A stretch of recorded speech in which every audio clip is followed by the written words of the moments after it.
ఆశీర్వదిస్తున్నారని మేము నమ్ముచున్నాం. నిష్ప్రయోజకమైన మీ దీనదాసుడిని నిలిచబెట్టి ఈ సమయంలో మీ మహిమార్థమై వాడుకుంటున్నారు తండ్రి. దాన్ని బట్టి నేను మిమ్మల్ని స్తుతిస్తున్నాను. ఈ దినం ఈ వేళ ఈ పూట ఏమేమి పాఠాలు మీరు మా కొరకు ఏర్పరచుకొని ఉన్నారు అవన్నీ కూడా మా విశ్వాస నేతల్ని బయలుపరుస్తారని నమ్ముచు ఈ విన్నపమును మేము యేసుక్రీస్తు పరిశుద్ధమైన వేడుకుంటున్నాం. ఆమేన్ ఆమేన్. అయితే ఎప్పుడు నేను మీతో పంచుకునే ఒక సత్యం మరీ గుర్తు చేస్తున్నాను. దేవుడు మనకు అప్పచెప్పిన అన్నిటికంటే ప్రాముఖ్యమైన పరిచర్య ఏంటమ్మా? ఆయనను ఆరాధించే పరిచర్య. ఎందుకంటే ఆరాధన శాశ్వతమైన పరిచర్య. ఈ లోకంలో ప్రారంభమై పరలోకంలో కూడా ఏదైనా ఒక పరిచర్య కొనసాగుతుందంటే అది ఆయనను ఆరాధించే పరిచర్య. మిమ్మల్ని అడుగుతున్నా ఒక ప్రశ్న, పరలోకంకి వెళ్ళిన తర్వాత అక్కడ స్వస్థపరిచే పరిచర్య ఉంటుందమ్మా? ఎవరైనా రోగిలు ఉంటారా? ఉండరు. అలాగే అక్కడ ఏమన్నా సువార్త బోధించి పాపులను రక్షించే పరిచర్య ఉంటుందా? ఉండదు. అందరు కూడా అక్కడ పవిత్రులే, లేకపోతే పరలోకం వాళ్ళు చేరరు. సో ఆరాధనలో ఉన్న శ్రేష్టత ఏంటంటే అది శాశ్వతమైన పరిచర్య. ఇంకా దేవుణ్ణి ఆరాధించే విషయంలో దేవుడు మన జీవితంలో కుమరించిన దీవెనలు బట్టి ఆయనను ఆరాధించడం మంచిదే, కానీ అన్నిటికంటే శ్రేష్టమైన ఆరాధన ఏమై ఉన్నదంటే మన దేవుడు ఏమై ఉన్నాడో దాన్ని బట్టి ఆయనను ఆరాధించడం మనము నేర్చుకోవాలి. ఆయన ఉన్న మంచి గుణముల బట్టి, విషయాల బట్టి. ఎందుకంటే అప్పుడప్పుడు దీవెనలు మన చుట్టూ కనిపిస్తాయి, అప్పుడప్పుడు కనిపించకుండా కూడా ఉంటాయి. అప్పుడు దేవుని మంచితనం మారిపోతుందా? మారిపోదు. ఒక భక్తుడు, ఆయన ఎవరో మీరే గెస్ట్ చేయండి, ఆయన ఆస్తి పోగొట్టుకున్నాడు, పిల్లలు చనిపోయారు, ఆరోగ్యం క్షీణించిపోయింది, భార్య కూడా వచ్చి దేవుని శపించి చనిపోవని అంటున్నది. ఆయన ఆ సమయంలో పలికిన మాటలేంటి? ఆరాధనతో కూడిన మాటలు. ఒకసారి దిగండమ్మా. 23వ అధ్యాయం 10వ వచనం, యోగ గ్రంథం 23:10 బైబిల్స్లో అండర్లైన్ చేసుకోండి. యోగ గ్రంథం 23వ అధ్యాయం 10వ వచనం. నేను నడుచు మార్గము ఆయనకి తెలియను.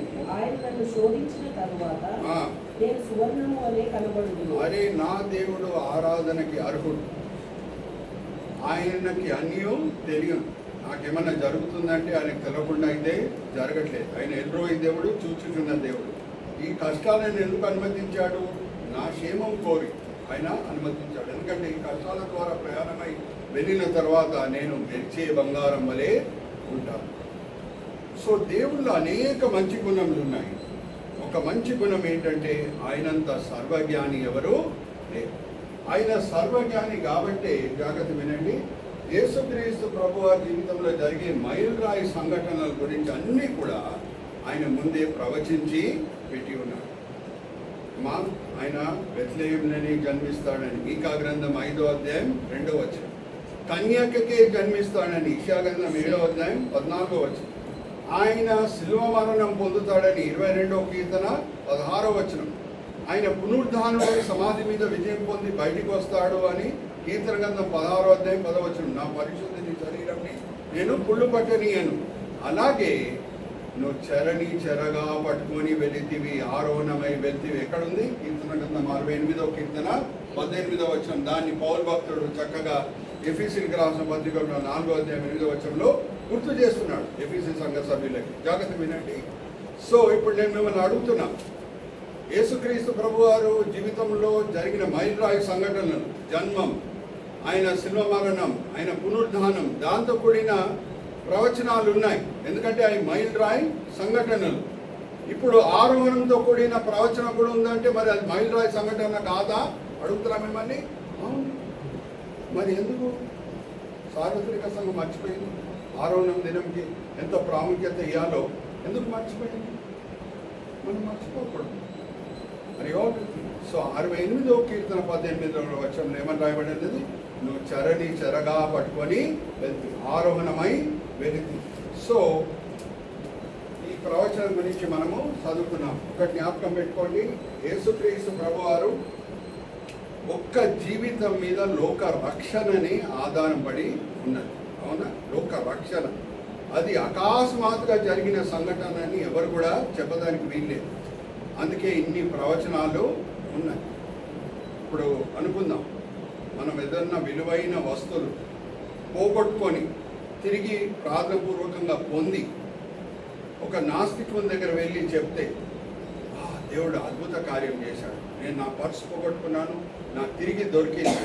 నా దేవుడు ప్రార్థనలకి జవాబిచ్చే దేవుడు. హల్లెలూయా, ప్రైజ్ ది లార్డ్. అంటే ఒక నాస్తికుడు ఎలాగా స్పందిస్తాడు?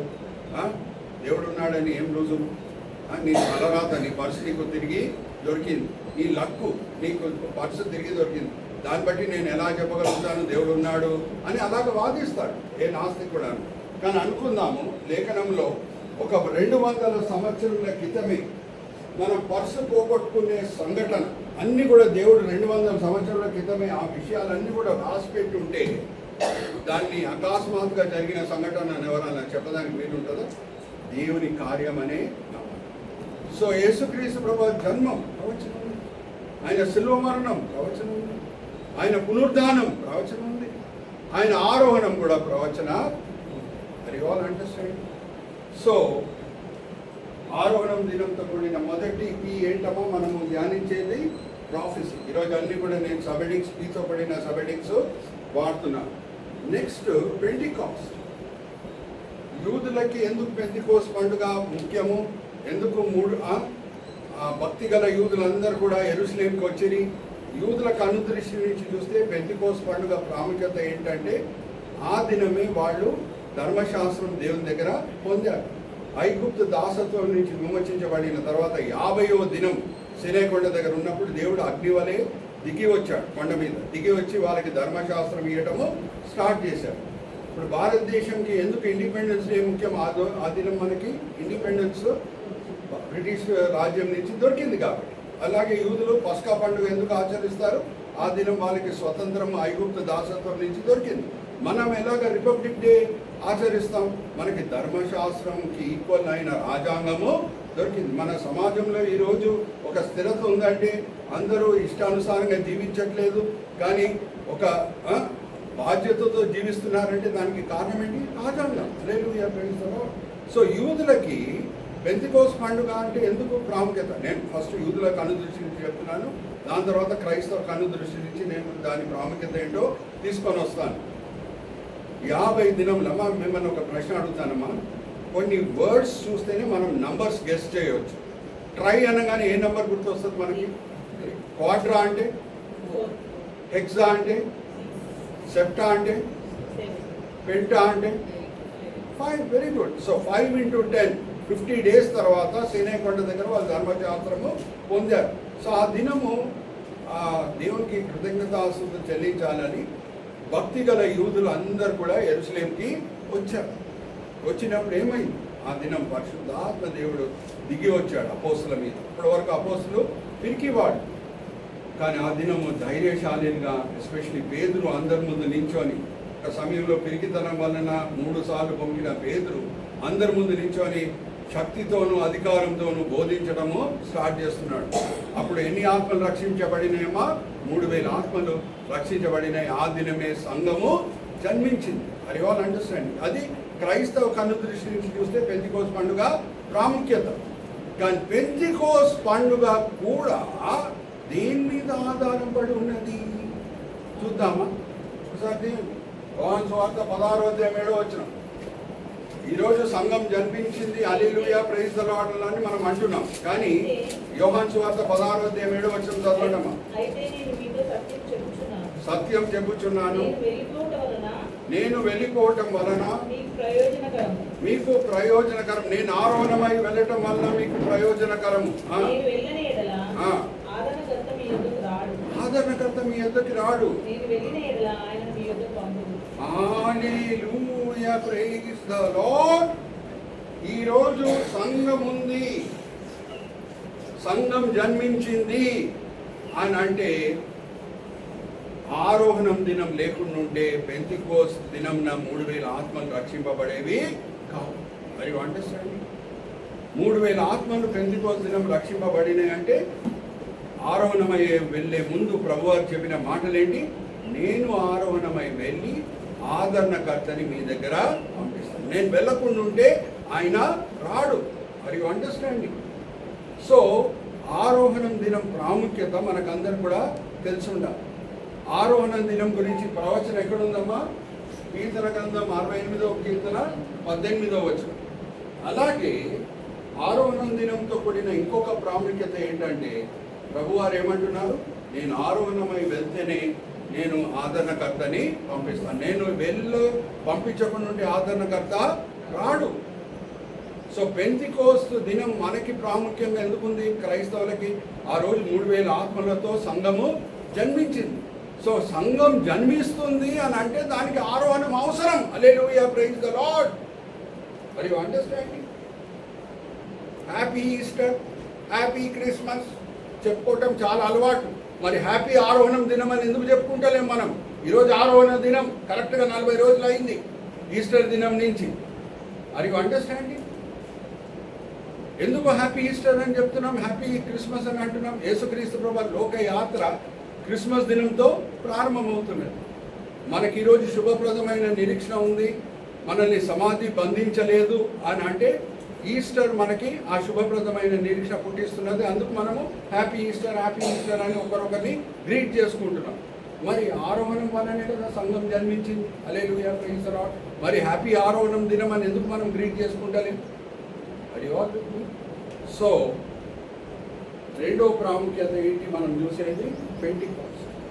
దాని తర్వాత జాగ్రత్త వినండి, ఈరోజు మనము మన క్రైస్తవ జీవితం ప్రయాణంలో కష్టాలని నష్టాలని అన్నీ కూడా ఎదుర్కొని మనం ముందుకు వెళ్తున్నాము అని అంటే మనకు ఒక శుభప్రదమైన నిరీక్షణ ఉంది. ఏమనంటే ఇక్కడ నేను ఎన్ని కష్టాలు భరించినా సరే దేవుడు నా కొరకు దాచిపెట్టిన మహిమతో పోలిస్తే ఈ కష్టాలు ఎడదగినవి కావు. ఎక్కడుంది ఆ మాట? ఒకసారి తీయండమ్మా. రోమిలికి రాసిన పత్రిక 8వ అధ్యాయం 18వ వచనం. రోమిలికి రాసిన పత్రిక 8వ అధ్యాయం 18వ వచనం. అందరు బైబిల్స్ అండర్లైన్ చేసుకోండి. ప్రత్యక్షం కాబోయే మహిమ ఎదుట అరే ఇప్పుడు కాలం శ్రమలు ఎడదగినవి కావు. దేవుడు మన కొరకు దాచిపెట్టే రాజభవనాలు ఎలాగుంటాయి అని అంటే అది మనం పొందినప్పుడు ఈవెన్ ఒక హతసాక్షి కూడా, రంపంతో పోయబడిన హతసాక్షి కూడా ఆయన పొందిన పరలోక బహుమానాలను చూసి దేవుని దగ్గర నిల్చొని ఎలాగ కృతజ్ఞతాస్తుతులు చెల్లిస్తాడంటే, ప్రభువా నీ కొరకు నేను ఇంతే చేశాను ప్రభా, ఇంత ఇస్తున్నావా నాకు అని అంటాడు. అందుకే పౌలు భక్తుడు ఏమంటున్నాడు? 1 కొరింథీయులకు రాసిన పత్రిక 2వ అధ్యాయం 9వ వచనం చదవండమ్మా. దేవుడు మన కొరకు దాచిపెట్టిన బహుమానాలు ఎలాగున్నాయంటే ఏ కన్ను చూడలేదు, ఏ చెవు వినలేదు, ఏ మనసు ఊహించలేదు.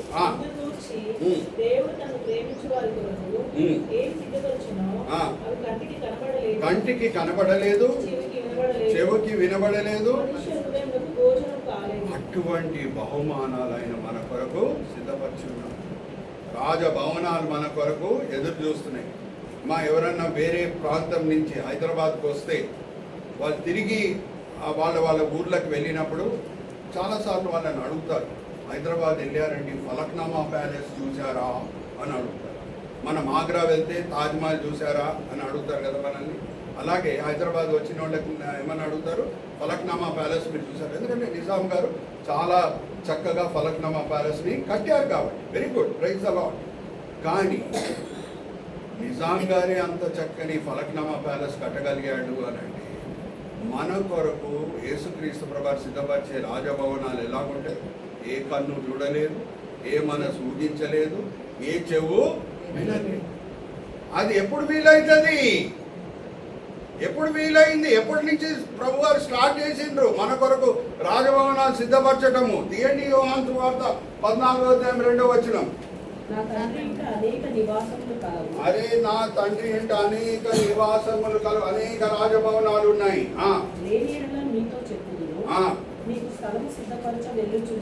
అరే స్థలం సిద్ధపరచుటకే నేను ఆరోహణమై వెళ్తున్నాను. హల్లెలూయా, ప్రైజ్ ది లార్డ్. ఏ దినం ప్రభువారు ఆరోహణమై వెళ్ళారో ఆ రాజభవనాలు మన కొరకు సిద్ధపరచడము స్టార్ట్ చేశారు. క్రిస్మస్, ఎస్, ప్రభువు రక్షకుడు పుట్టాడు, ఆయన లోకయాత్ర ప్రారంభమైంది. ఆయన పుట్టకుడు నుండి మనకి రక్షణ లేదు. Very good, praise the lord. రక్షణ కార్యం సమాప్తమైంది. Good Friday, very good, praise the lord. పునరుద్ధానుడై సమాధి మీద విజయం పొంది బయటకు వచ్చాడు. ఇప్పుడు మనకు సమాధి అంటే భయము ఉండకూడదు. Happy Easter. మరి why not happy Ascension day? Hallelujah, praise the lord. ఎందుకు సార్వత్రిక సంఘం మర్చిపోయింది? ఆరోహణం దినం ప్రాముఖ్యత. ఏ సంఘంలో అసెన్షన్ డే సెలబ్రేట్ చేస్తున్నారు అడుగుతున్నా నేను. ఎందుకు చేయకూడదు? హల్లెలూయా, ప్రైజ్ ది లార్డ్. ఈరోజు ఏంటి కరెక్ట్గా మీరు గూగుల్లో వెళ్ళి చెక్ చేయండి. ఈరోజే ఆరోహణ దినం 2026. ఈస్టర్ దినం నుంచి 40 రోజులు సమాప్తం అవుతుంది. అది ఆల్ అండర్స్టాండ్. సో ఇంకొక ప్రాముఖ్యతకు మనం వద్దాం. ప్రీస్ట్, యాజకుడు, మన యేసుక్రీస్తు ప్రభువు. హీబ్రీయులకు రాసిన పత్రిక 8వ అధ్యాయం, హీబ్రీయులకు రాసిన పత్రిక 8వ అధ్యాయం మొదటి వచనం చదవండమ్మా. హీబ్రీయులకు రాసిన పత్రిక 8వ అధ్యాయం మొదటి వచనం. మేము వివరించుచున్న సంగతులలోని సారాంశం ఏదనగా, మనకు అట్టి ప్రధాన యాజకుడు ఒకడు ఉన్నాడు. అటువంటి ప్రధాన యాజకుడు మనకున్నాడు. ఆయన పరిశుద్ధాలయమునకు అనగా మనుష్యుడు కాక ప్రభువే స్థాపించిన నిజమైన గుడారమునకు పరిచారకుడై ఉండి పరలోకమందు మహామహుని సింహాసనమునకు కుడిపార్శ్వమున ఆసీనుడయ్యేను. హల్లెలూయా, ప్రైజ్ ది లార్డ్. ఏ దినం యేసుక్రీస్తు ప్రభువారి భౌతిక పరిచర్య ఈ లోకంలో సమాప్తమవుతున్నదో ఆ దినం నుంచి పరలోకంలో ఆత్మిక ప్రధాన యాజకుని పరిచర్య ప్రారంభమవుతున్నది. హల్లెలూయా, ప్రైజ్ ది లార్డ్. అది అండర్స్టాండ్. ఆరోహణ దినం ప్రాముఖ్యత.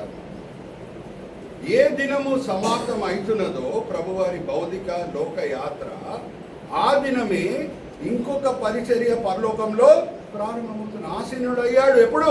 ఇక్కడ భౌతికంగా ఉండు, అక్కడ ఆసీనుడు అవుతాడా? అవన్నీ కదా. ఆరోహణం అవుతాడనే కదా అవుతాడు అక్కడ. Are you all with me? So జాగ్రత్త వినండి. నా ప్రభు ఇప్పుడు ఆయన ప్రధాన యాజకుడుగా అక్కడ ఉన్నాడు కాబట్టి పరలోకంలో ఆయన నా ఉత్తరవాదిగా కూడా ఉందా లేఖనంలో. అలాగే మొదటి యోహాను 2వ అధ్యాయం మొదటి వచనం చదవండమ్మా. నా చిన్న పిల్లలారా, మీరు పాపం చేయకుండాటకై ఈ సంగతులను మీకు రాయిచున్నాను. పాపం చేయకుండా ఉండుటకై నేను ఈ మాటలు రాస్తున్నాను. ఎవడైనా పాపం చేసిన ఎడల నీతిమంతుడైన యేసుక్రీస్తు అనే ఉత్తరవాది, యేసుక్రీస్తు అనే ఉత్తరవాది తండ్రి యొద్ద మనకున్నాడు, తండ్రి దగ్గర ఉన్నాడు. Hallelujah, praise the lord. Are you all understanding? ఇప్పుడు నేనేమన్నా పాపం చేసి వెంటనే ఒప్పింపబడి తండ్రి నన్ను క్షమించు అంటే నా వైపు వాదించుటకు ఎవరున్నారు? పరలోకంలో యేసుక్రీస్తు వారు ఉన్నారు. ఆ పరిచర్య ఎప్పుడు ప్రారంభమైంది?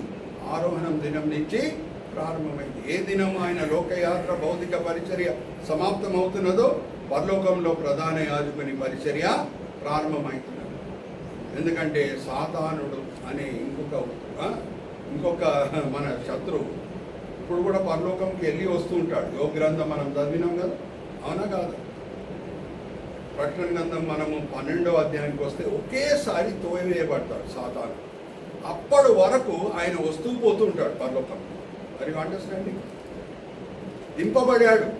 ఆ ప్రధాన యాజకుని స్థాయి అనేది ఇప్పుడు లేదు పాపంలో పడిపోయిన తర్వాత. కానీ ఇంకా నరకంకి సాతానుడు తోయవేయబడలేదు. ఇప్పుడు కూడా పరలోకంకి వెళ్ళి వస్తూ పోతూ ఉంటాడు. వస్తూ పోయినప్పుడే దేవుడు అడిగాడు ఒకసారి, యోబుని చూసావా అని అంటే, అవును చూశాను. ఆయన ఎందుకు నిన్ను స్తుతిస్తున్నాడు అనుకుంటున్నావు? నువ్వు దీవించావు కాబట్టి అని సాడీలు చెప్పటము స్టార్ట్ చేశాడు. అందుకే ఒక దినం వస్తుంది సాతానుడు తోయవేయబడతాడు. జాగ్రత్త వినండి. అది ప్రకటన గ్రంథం మనము 12వ అధ్యాయంలో చదువుకోవచ్చు. ఒకసారి తీయండమ్మా. తోయవేయబడినప్పుడు అక్కడ స్తుతి పాటలు అందరూ కూడా పాడుతున్నారు. 12వ అధ్యాయం ప్రకటన గ్రంథము 9వ వచనం చదవడమా. కాగా సర్వలోకమును మోసపుచ్చుచు అపవాది అనియు సాతాననియు పేరు గల ఆది సర్పమైన ఆ మహాఘట సర్పము పడద్రోయబడెను. అది భూమి మీద పడద్రోయబడెను. దాని దూతలు దానితో కూడా పడద్రోయబడిరి. మరియు ఒక గొప్ప స్వరము పరలోకమందు ఇలాగు చెప్పుట వింటిని అంటే అక్కడ స్తుతి పాటలు స్టార్ట్ అవుతున్నాయి సాతానుడు తోయబడగానే. రాత్రి పగళ్ళు మన దేవుని ఎదుట మన సహోదరుల మీద నేరము మోపువాడైన అపవాది పడద్రోయబడి ఉన్నాడు. Hallelujah, praise the lord. రాత్రి పగలు 24/7 పరలోకంలో ఒక మినిస్ట్రీ నడుస్తుంది, ministry in courts, accusation ministry. వీడు ఎందుకు చేస్తున్నాడు తెలుసా ఈ కార్యము? ఇందుకు అని అంటాడు సాతాను. ఇంకా ఏ లెవెల్ కూడా పోతుంటాడు అంటే, ఈ క్రైస్తవులు చూడండి ఎంత స్వాతప్రియులు, ఊపిరి తీసుకుంటున్నారు. ఊపిరి తీసుకోవటం కూడా తప్పులక ఆయన చెప్తాడు దేవుడు. ఊపిరి తీసుకోకుండా ఉంటే మనం బతకలేం. ఇంత స్వాతప్రియులు, ఇన్హేలింగ్ ఎక్స్హేలింగ్ కూడా చేస్తున్నారు. అటువంటి పడిపోయిన సాతాను. సో మినిస్ట్రీ ఆఫ్ ఇంటర్సెక్షన్ అక్కడ, మినిస్ట్రీ ఆఫ్ అక్యూజేషన్ అక్కడ జరుగుతున్నదంటే, రాత్రి పగలు ఇప్పుడు ఏం జరుగుతున్నదమ్మా? మినిస్ట్రీ ఆఫ్ ఇంటర్సెక్షన్ కూడా జరుగుతున్నది. హల్లెలూయా, ప్రైజ్ ద లార్డ్. మన వైపున ఎవరున్నారు? ఉత్తరవారు. సురేష్ ఇలా చేస్తున్నాడు, మోహన్ రావు గారు ఇలా చేస్తున్నారు అని అంటే, మన ఉత్తరవాది ఏమని అంటాడు పరలోకంలో? ఏ సాతానడా, నోరు మూసుకో. నాకు తెలుసు ఏ ఉద్దేశంతో వీళ్ళు ఈ కార్యము చేస్తున్నారు, ఏ ఉద్దేశంతో ఈ పరిచర్య వీళ్ళు చేస్తున్నారు, ఏ ఉద్దేశంతో ఈ పని వాళ్ళు చేస్తున్నారు అని. 24 గంటలు మినిస్ట్రీ ఆఫ్ అక్యూజేషన్ జరుగుతుంటే మినిస్ట్రీ ఆఫ్ ఇంటర్సెషన్ కూడా జరుగుతుంది. సో ఇంటర్సెషన్ అంటే విజ్ఞాపన ప్రార్థన, ఉత్తరవాదిగా ఉండు. సో ఆ ఉత్తరవాది అనే పరిచర్య ఎప్పుడు ప్రారంభమైంది? ఆరోహణం దినంతో. Hallelujah, praise the lord. Are you understand? Are you all with me? Next partition. Partition అంటే 2 భాగాలుగా విభాగించబడు. యేసుక్రీస్తు ప్రభువారు ఈ లోకంలో జన్మించిన తర్వాత లోక చరిత్ర 2 భాగాలుగా విభాగించబడింది. క్రీస్తు పూర్వము, క్రీస్తు శకము. నిజమే, చారిత్రక సత్యం. ఇంకొకటి, నేను ఆరోహణం గురించి మాట్లాడబోతున్నా, కానీ ఒక మాట నేను చెప్తున్నాను. ప్రతి క్రైస్తవుని జీవితంలో కూడా క్రీస్తు పూర్వం, క్రీస్తు శకం అనుభవం అనేది ఉండాలి. యేసు నా జీవితంలో వచ్చే ముందు నేను ఇలాగుంటేని, యేసు నా జీవితంలో రాగానే నేను ఇలాగా మార్చబడాను. Are you understand? మా జాగ్రత్త వినండి. నేను శాలిరెడ్డి గారికి ఫోన్ చేసి నైట్ 12 o'clock, శాలిరెడ్డి గారు నాకు 5 లక్షల రూపాయలు 24 గంటల్లో కావాలి అని శాలిరెడ్డి గారికి ఫోన్ చేశాను అనుకోండి. రేపు పాస్టర్ గారు ఎప్పుడు అడగరు, 5 లక్షల రూపాయలు అడుగుతున్నారంటే ఏదో అడగచ్చు, ఇస్తాను అని ప్రయత్నించవచ్చు. కానీ శాలిరెడ్డి గారు ఎప్పుడు నాకు 5 లక్షల రూపాయలు ఇవ్వగలుగుతారు తెలుసా? ఆయన దగ్గర ఉంటేనే, సాక్ష్యం ఉంటేనే మనం సాక్ష్యం పంచుకోగలుగుతాం. Hallelujah, praise the lord. Are you understanding? Yesukristu ప్రభువారి ప్రేమని రుచి చూడకుండా దాని గురించి మనం మాట్లాడాలి. ఆయన శక్తిని అనుభవించకుండా మనం ఆయన గురించి మాట్లాడాలి. Are you understanding? So that is a side message. Main message ఏంటంటే, ఆరోహణం దినం నుంచి ఇంకొక కొత్త అధ్యాయం ప్రారంభమవుతుంది. నేను మిమ్మల్ని ఒక ప్రశ్న అడిగి ముందుకు వెళ్తాను. మారు మనసు పొందిన, పశ్చాత్తాపం పొందిన నేరస్తుడితో ప్రభువారు పలికిన మాటలు శిలువ మీద, ఈ దినమే నువ్వు పరదేశంలో ఉంటావు అని చెప్పాడా, పరలోకంలో ఉంటాడు అని చెప్పాడా? సో చాలా మంది క్రైస్తవులకి పరదేశం, పరలోకం మధ్యన వ్యత్యాసం తెలియదు. చాలా మంది క్రైస్తవులకి అలాగే నరకము, పాతాళం మధ్యన వ్యత్యాసము తెలియదు. మరి అండర్స్టాండ్? జాగ్రత్తగా వినండి.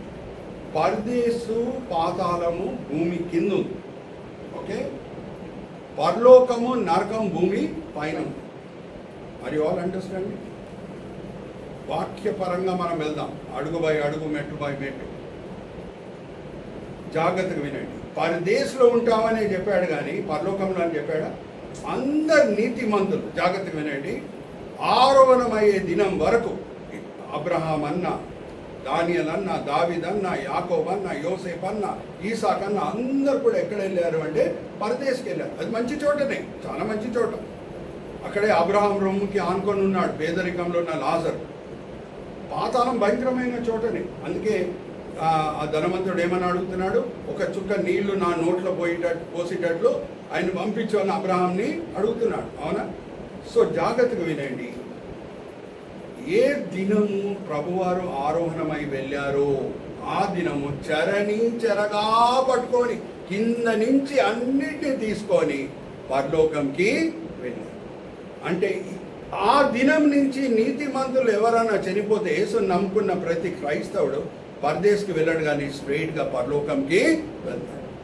అది అండర్స్టాండ్. ఇప్పుడు మనం చనిపోతే పరదేశ్కి వెళ్ళం కానీ స్ట్రైట్ పరలోకంకే వెళ్తాం. ఎందుకంటే ఒక కొత్త అధ్యాయము ఆరోహణం దినం నుంచి ప్రారంభమైంది. మరి ఆల్ అండర్స్టాండ్. అందుకే పౌలు భక్తుడు ఏమంటున్నాడు, ఒకసారి తీయండి మరి ఇంకొకసారి చదువుతాం. ఎఫెసీయులకు రాసిన పత్రిక 4:8 వచ్చిన ఆరోహణమైన దినము ప్రవచనాన్ని ఆధారం చేసుకొని ఏమని అంటున్నాడు పౌలు భక్తుడు. 68వ కీర్తన 18వ వచనాన్ని ఆధారం చేసుకొని ఏమని అంటున్నాడు పౌలు భక్తుడు. అందుచేత ఆయన ఆరోహణమైనప్పుడు చెరగా పట్టుకొని పోయి చెరగా పరదేశంలో ఉన్న వాళ్ళని అందరినీ పట్టుకొని పోయి మనుషులకు ఈవులను అనుగ్రహించనని చెప్పబడి ఉన్నాయి. ఆరోహణమాయనగా ఆయన భూమి యొక్క క్రింది భాగంలోకి దిగనని అర్థం. కింద భాగంలో ఏమున్నది? పరదేశు పాతాళం. అర్థమవుతుందా? బైబిల్ జల్దీ చదువుకొని పోతుంటాం, దాటిపోతుంటాం. ప్రతిసారి బైబిల్ చదివేటప్పుడు 119వ కీర్తన 18వ వచనం మనము చదువు. ఆశ్చర్యమైన సంగతులు నేను చూసినట్లు నా కన్నులను మనం చదువుకొని వెళ్ళిపోతుంటాం కదా. స్ట్రైక్ కాదు మనకి. సో ఇప్పుడు పరదేశ్ ఖాళీగా ఉన్నది, కానీ పాతాళం ఇప్పుడు కూడా నిండబడుతుంది. ఇప్పుడు కూడా దుష్టులు అందరూ కూడా ఎక్కడ వెళ్తున్నారు? పాతాళంకే వెళ్తున్నారు. అయితే ఒక దినం వస్తుంది, రెండో రాకడ తర్వాత వేళ్ళ పరిపాలన ఉంటుంది కదా, దాని చివరిలో ధవల సింహాసనం తీర్పు జరుగుతుంది. ఆ ధవల సింహాసనం తీర్పు అప్పుడు జాగ్రత్త వినండి, పాతాళం ఉన్న వాళ్ళందరూ కూడా నరకంకి ట్రాన్స్ఫర్ అవుతారు, అగ్నిగుండంలో పారవేయబడతారు. ఉందా లేఖనంలో? అలాగే తీయండి 20వ అధ్యాయం. అలాగే ఎవరైనా గూగుల్ కూడా తీసుకొని గూగుల్లో ఇంగ్లీష్ వర్షన్ కూడా చదవండి, ఇంగ్లీష్లో కూడా చదవండి. ప్రకటన గ్రంథం 20వ అధ్యాయం 14 వచనం. ఎవరి దగ్గరైనా సెల్ ఫోన్లో నెట్ కనెక్ట్ అవుతే 20వ అధ్యాయం ప్రకటన గ్రంథం 14వ వచనం కూడా చదవండి. మరణమును మృతుల లోకమును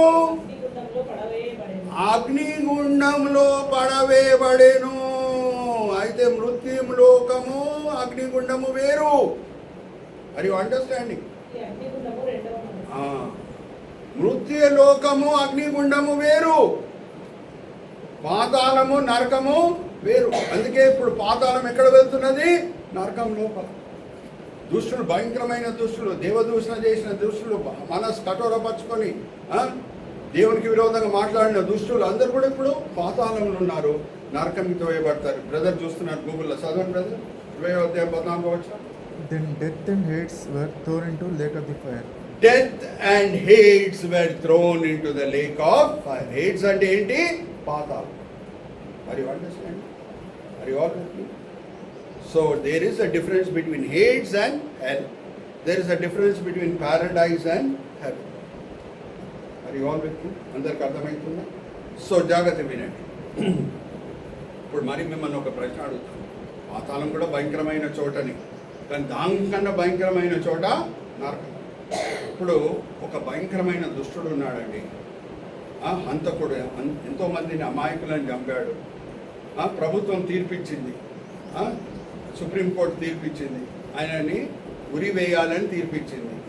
ఉరి వేయబడే దినము ఒక 20 రోజుల తర్వాత వస్తుంది అనుకుందాం. 20 రోజుల తర్వాత ఉరి వేయే దినము వస్తుంది అనుకుందాం.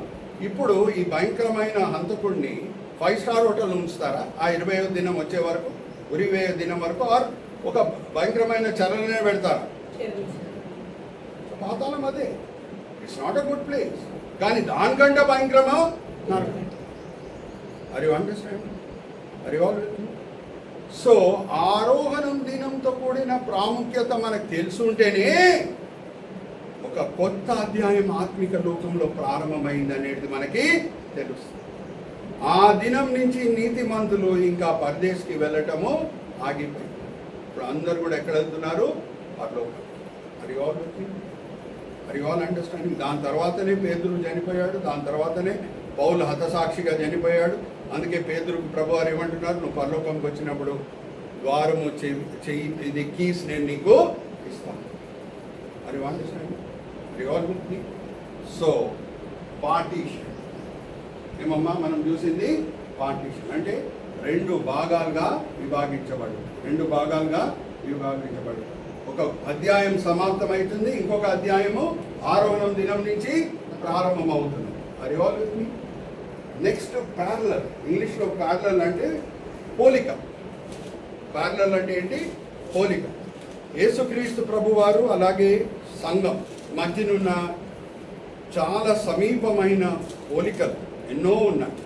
ఓకే, మొదటిగా యేసుక్రీస్తు ప్రభువారు సంఘం మధ్యనున్న సమీపమైన సంబంధంని సూచించే 4 B'లు మీ ముందు తీసుకొని వస్తాను. ఇంగ్లీష్లో చెప్పి తెలుగులో చెప్తాను. 4 B'లు ఏంటంటే, if you are the body is the head. మనము శరీరమై ఉంటే ఆయన శిరస్సై ఉన్నాడు. ఎక్కడ ఉన్నాడు మా మాట? కొలోసీలకు రాసిన పత్రిక 1:18 వచ్చిన చదవండి అమ్మా. సంఘమనే సంఘం అనే శరీరమునకు ఆయనే శిరస్సు. అలాగే if you are the bride is the bridegroom. నేను అన్ని కూడా చదివించట్లేదు కానీ మీరు నోట్ చేసుకోండి. ప్రకటన గ్రంథం 19వ అధ్యాయం 6వ వచనం నుంచి 19వ వచనం ఏముంది? మనము పెళ్లి కుమార్తె ఏమిటి? యేసుక్రీస్తు ప్రభువారు ఏమై ఉన్నారమ్మా? పెళ్లి కుమార్తె. ఓకే, అలాగే ఎఫెసీయులకు రాసిన పత్రిక 2వ అధ్యాయం 20వ వచనంలో మనము కట్టడై ఉంటే ఆయనే మూలరాయి. మూలరాయిని కట్టడాన్ని విడిదీయగలుగుతామా? మనం విడిదీయలేదు. అలాగే యోహాను సువార్త 15వ అధ్యాయం 1-4 వచనం ఆయన ద్రాక్షావళి అయి ఉంటే మనము తీగలు. అంత సమీపమైన సంబంధం ఉంది. అందుకే ఇంకా సౌలు మారు మనసు పొందలేదు. ఆయన దమస్కి దారిలో వెళ్ళే సమయంలో ప్రభువారు ఆయన కనిపించి సౌలా సౌలా నువ్వు నన్నెందుకు హింసిస్తున్నావు అని అడుగుతున్నారు, కానీ క్రైస్తవులను ఎందుకు హింసిస్తున్నావు అని అడగట్లేదు. హల్లెలూయా, ప్రైజ్ ది లార్డ్. నా శిష్యులను ఎందుకు హింసిస్తున్నావు అని అడగట్లేదు. నన్ను వెంబడించే వాళ్ళని ఎందుకు హింసిస్తున్నావు అని అడగట్లేదు. ఎందుకంటే అంత సమీపమైన సంబంధం. మనకి నొప్పి కలిగితే యేసుక్రీస్తు ప్రభువారికి కూడా నొప్పి కలుగుతుంది. క్రైస్తవులను మనం ప్రేమిస్తే యేసుని నిజంగా మనము ప్రేమించినట్టు. Are you all understanding? So ఇంత సమీపమైన సంబంధం ఉంది కాబట్టి యేసుక్రీస్తు ప్రభువారి జీవితంలో ఏం జరిగిందో మన జీవితంలో కూడా జరుగుతుంది. ఆయన జన్మము అద్భుతం, అవునా కదా? పరిశుద్ధాత్మ కార్యం. మన ఆత్మిక జన్మం కూడా అద్భుతం. మనం ఎప్పుడు యేసుక్రీస్తు ప్రభువారిని సొంత రక్షకుడుగా అంగీకరిస్తామో కొత్త జీవితం పొందుతాం చూడండి, అది కూడా పరిశుద్ధాత్మ కార్యమే. ఉందా లేఖనంలో? అలాగే యోహాను సువార్త 1వ అధ్యాయం 11వ వచనం నుంచి 13వ వచనం చదవండమ్మా. యోహాను సువార్త 1వ అధ్యాయం 11 నుంచి 13. ఆయన తన స్వకీయుల యొద్దకు వచ్చెను. ఆయన స్వకీయులు ఆయనను అంగీకరింపలేదు. తను ఎందరు అంగీకరించినో వారికి అందరికీ, ఎవరెవరు యేసుని సొంత రక్షకుడుగా అంగీకరిస్తున్నారో వారికి, అనగా తన నామమునందు విశ్వాసముంచు వారికి దేవుని పిల్లలవుటకు ఆయన అధికారం అనుగ్రహించెను. వాళ్ళు కూడా దేవుని పిల్లలు అవుతున్నారు యేసుక్రీస్తు ప్రభువారి వలె. వారు దేవుని వలన పుట్టినవారే కానీ, దేవుని వలన పుట్టిన వారే గాని రక్తం వలనైనను శరీర ఇచ్చ వలనైనను మనుషుల ఇచ్చ వలనైనను. హల్లెలూయా, ప్రైజ్ ది లార్డ్. మన జన్మం కూడా పరిశుద్ధాత్మ.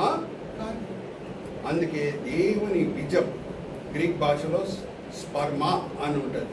ప్రతి క్రైస్తవుని లోపల ఉంటుంది కాబట్టి ఆయన పాపం వైపు ఆకర్షింపబడ్డాడు. దేవుని బీజం ఉంది మన లోపల ఉందా లేఖనంలో? 1 యోహాను 3వ అధ్యాయం 9వ వచనం చదవండమ్మా. 1 యోహాను 3వ అధ్యాయం 9వ వచనం బైబిల్స్ అండర్లైన్ చేసుకోండి. దేవుని మూలంగా పుట్టిన ప్రతి వానిలో ఆయన బీజము నిలుచును కనుక వాడు పాపము చేయడు. హల్లెలూయా, ప్రైజ్ ది దేవుని లార్డ్. మూలంగా పుట్టినవాడు కనుక పాపము చేయజాలడు. హల్లెలూయా, ప్రైజ్ ది లార్డ్. యేసు గుణములు మనము కలిగి ఉంటాం. మరి అండర్స్టాండింగ్ మీకు అర్థమవుతుందా? యేసు జన్మం అద్భుతం అంటే మన జన్మం కూడా అద్భుతం. యేసు సిల్వ మోసాడంటే మనం కూడా సిల్వ మోస్తాం. సిల్వ మోయటం అంటే ఏంటి? అప్పుడప్పుడు అన్యాయానికి అబద్ధాలకి గురి అవుట, కానీ దెబ్బకి దెబ్బ కట్టు కొట్టకుండా శత్రువులను కూడా ప్రేమించుట.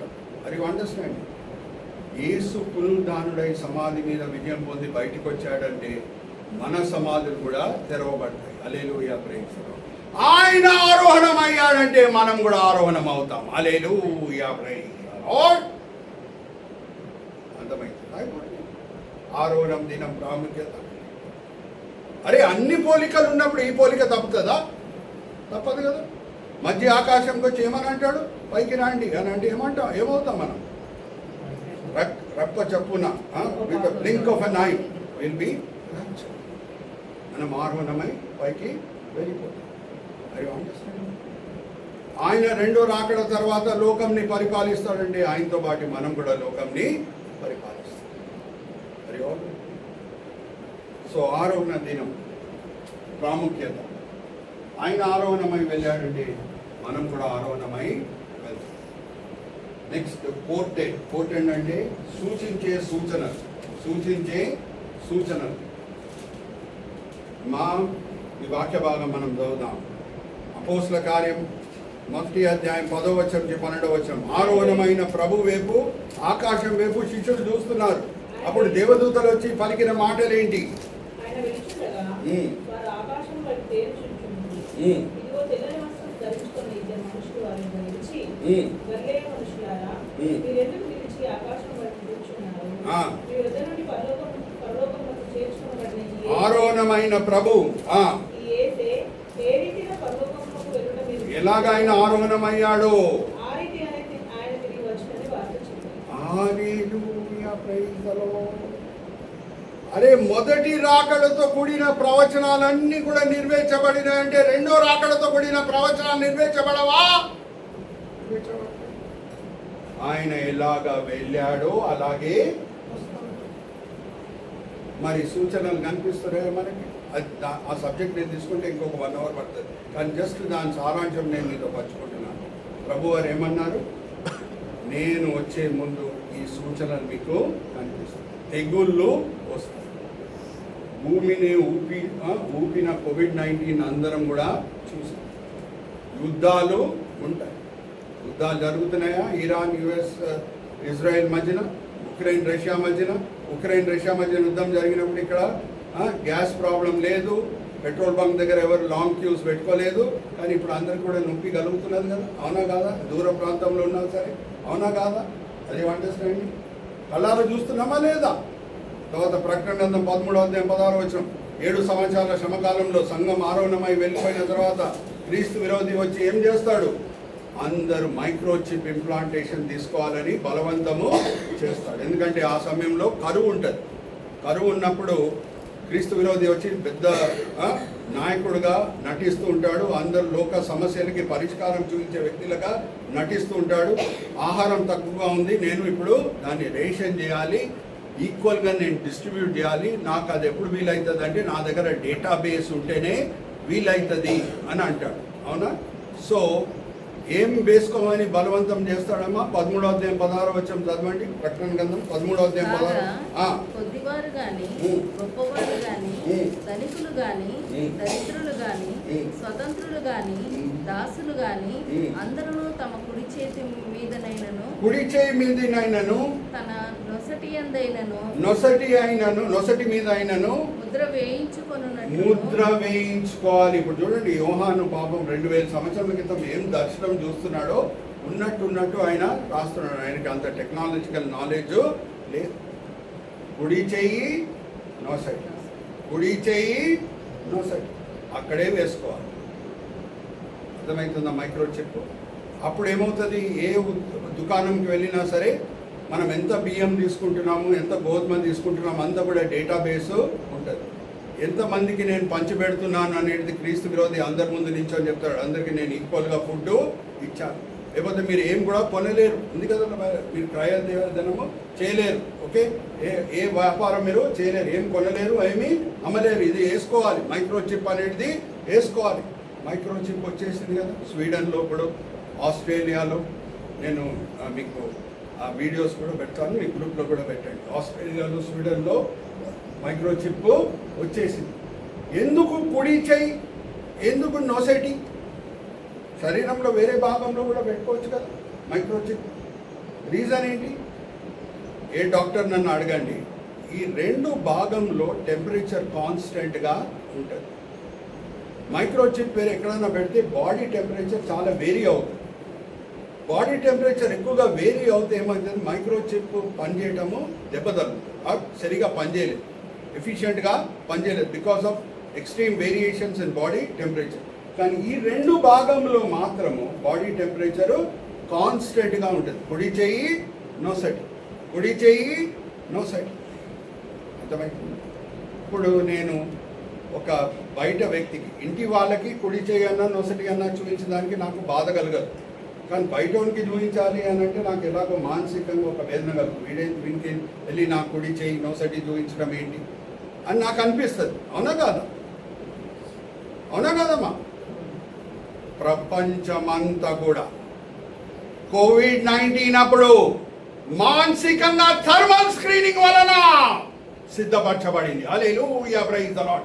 ఎక్కడ వెళ్ళినా సరే కుడి చేయి చూపించలేదు, మీరు నొసటి చూపించలేదు, చూపించినా లేదా? ఇంకా తేటగా ఉందా? దీనికంటే తేటగా ఉందా సూచనలు? రాకడ సమీపంగా ఉంది అని చెప్పుటకు దీనికంటే స్పష్టమైన సూచన మీకు కావాలని అడుగుతున్నా నేను. ఎందుకు థర్మల్ స్క్రీనింగ్ ఓన్లీ కుడి చేయి నొసటి? ఎందుకంటే బాడీ టెంపరేచర్ అక్కడే కాన్స్టెంట్గా ఉంటుంది. మీ బాడీ టెంపరేచర్ 100 అంటే ఇక్కడ పెడితేనే థర్మల్ స్క్రీన్ 100 అని 100గా కనిపిస్తుంది, ఇక్కడ పెడితేనే 100గా కనిపిస్తుంది. వేరే ఎక్కడ పెట్టినా సరిగా కనిపించదు.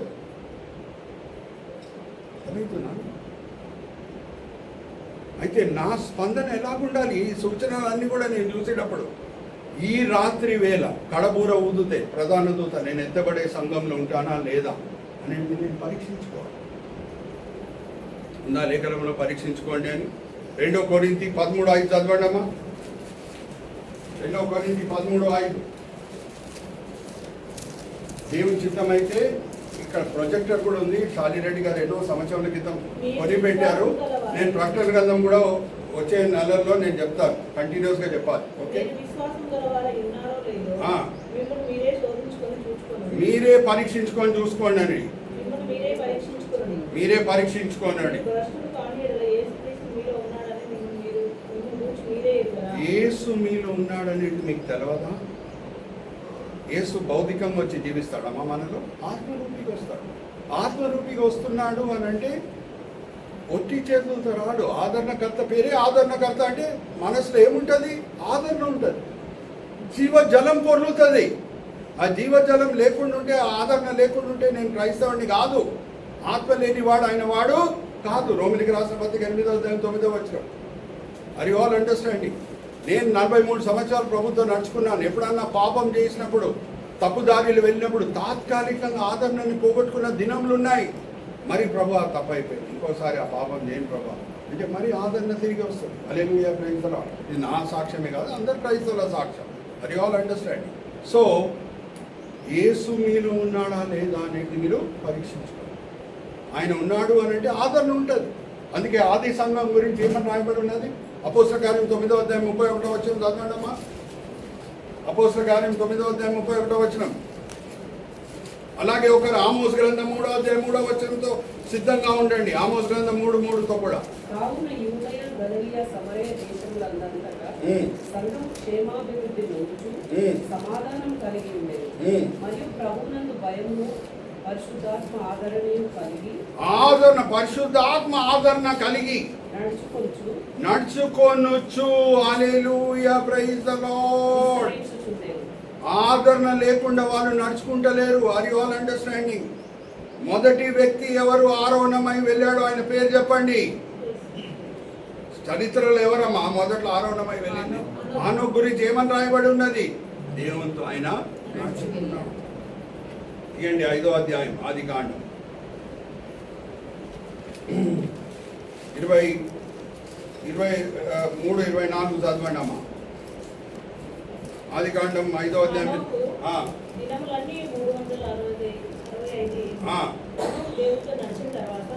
నడిచిన తర్వాత అమ్మా, నడిచినాడు అని అంటే ఆయన జీవితం నడకాలాగా ఉండి.